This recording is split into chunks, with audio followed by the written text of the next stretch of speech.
আসসালামু আলাইকুম শেখ। ওয়ালাইকুম আসসালাম রহমতুল্লাহ বরকাত।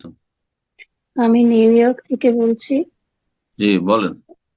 আমি আপনার একটা আলোচনায় আমি শুনেছিলাম, আমি যেটা বুঝেছিলাম যে নবীজি মোহাম্মদ সাল্লাল্লাহু আলাইহি সাল্লাম উনি তো তাহাজ্জুদের নামাজ পড়তেন ৮ আর ৩ রাকাত মিলিয়ে ১১ রাকাত মোট। জি। তো সেইটাই হলো মানে তারাবি নামাজ নাকি মানে রমজান মাসে ওই ১১ রাকাতই উনি তারাবি হিসাবে পড়তেন।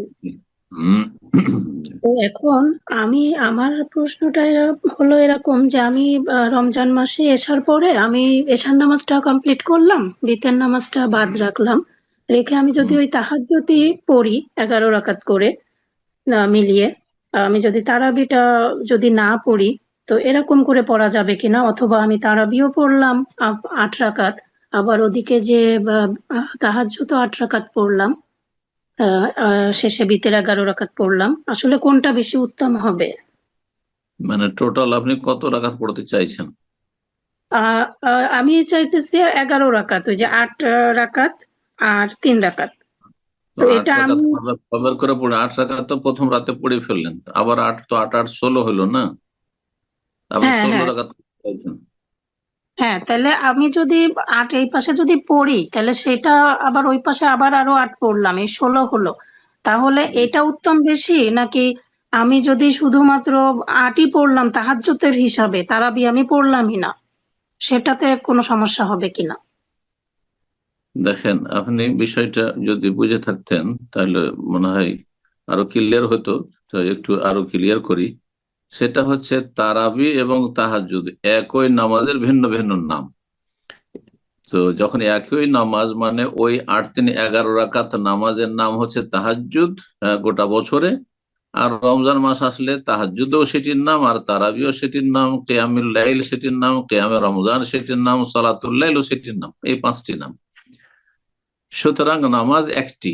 এই ক্ষেত্রে সবচাইতে উত্তম সুন্নাহ হচ্ছে নবী সাল্লাল্লাহু আলাইহি ওয়াসাল্লামের রাকাত সংখ্যার সুন্নত হচ্ছে ৮ ৩ ১১ই। মা আয়েশা রাদিয়াল্লাহু তাআলা আনহা বর্ণনা করেছেন, মা কানা ইয়াজিদু ফি রমাদান ওয়ালা ফি গায়রিহি আলা ১১ রাকাতান। রাসূলুল্লাহ সাল্লাল্লাহু আলাইহি ওয়াসাল্লাম রমজান মাসে হোক আর অন্য কোনো মাসে হোক ১১ রাকাতে বেশি পড়তেন না, কিন্তু অনেক লম্বা করে দীর্ঘায়িত করে পড়তেন। ২ রাকাত সালাতেই ধরেন ১ ১ ঘন্টা, যে এইভাবে পড়তেন, লম্বা করে পড়তেন। সাহাবায়ে কেরাম এই কোয়ালিটিটা এইভাবে রেখেছিলেন। তারপরে ধীরে ধীরে ধীরে ধীরে মানুষের হিম্মতটা দুর্বল হয়ে গেল, যে এত লম্বা করে সালাত আদায় ২ রাকাত পড়তে ১ ঘন্টা লাগিয়ে দেওয়া বা ৪০ ৫০ মিনিট লাগিয়ে দেওয়া, আজকাল তো কাউকে পাওয়া যাবে না এরকম হিম্মতের। ইল্লা মাশাআল্লাহ, আল্লাহর কিছু বান্দা বান্দি হয়তো আছে। তো তখন, হ্যাঁ, তখন মুসলিম কিছু ওলামারা কি করলেন, এত লম্বা না করে এর, হ্যাঁ, বদলে কি করে, এর পরিবর্তে কি করলেন, তারা রাকাত সংখ্যা বাড়িয়ে দিলেন। রাকাত সংখ্যা বাড়িয়ে দিলেন। তারপরে ধীরে ধীরে কেউ ৮ ৩ ১১-র জায়গায় ১৮ পড়তে লাগলেন, ২০ পড়তে লাগলেন, কেউ ২৪ পড়তে লাগলেন, কেউ ২৬ ২৮ পড়তে লাগলেন, কেউ ৩২ ৩৪ ৩৫ পড়তে লাগলেন, কেউ ৩৮, এমনকি তাবেইনদের যুগে মদিনায়, হ্যাঁ, লোকেরা ৪১ রাকাত পড়তো, মানে ৪০ রাকাত পড়ে ১ রাকাত ভেতর পড়তো, অথবা ৩৮ পড়ে ৩ রাকাত ভেতর পড়তো। কিন্তু তারা নফলের নিয়তে পড়তো। এইটা কেউ দাবি করতো না যে রাসূলুল্লাহ সাল্লাল্লাহু আলাইহি ওয়াসাল্লাম ৪১ রাকাত পড়েছেন। যেমন আজকাল কিছু লোকেরা, যেমন হানাফি ভাই বোনেরা দাবি করে থাকে যে নবী সাল্লাল্লাহু আলাইহি ওয়াসাল্লামের সুন্নত হচ্ছে ২০ রাকাত। এই দাবিটা তাদের ভুল। বাকি নফলের নিয়তে যদি ২০ পড়েন প্লাস ১ রাকাত, অথবা ৩ রাকাত পড়ে ২১ বা ২৩ পড়েন নফল মনে করে, কোনো অসুবিধা নেই, নফল সারা রাত পড়তে পারেন। তো আপনাকে পরামর্শ দেব, সবচেয়ে ভালো যদি এই ৮ রাকাতকে দীর্ঘায়িত করে পড়তে পারেন, সবচেয়ে ভালো লম্বা লম্বা কেরাতে, লম্বা লম্বা সেজদায়, রুকুতে।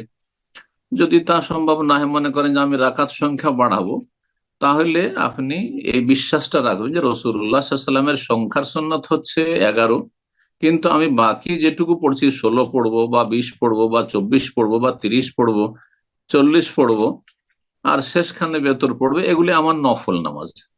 নফল পড়তে কোনো অসুবিধা নেই। সলাতুল লাইলে মাসনা মাসনা, রাতের সালাত হচ্ছে দুই দুই করে।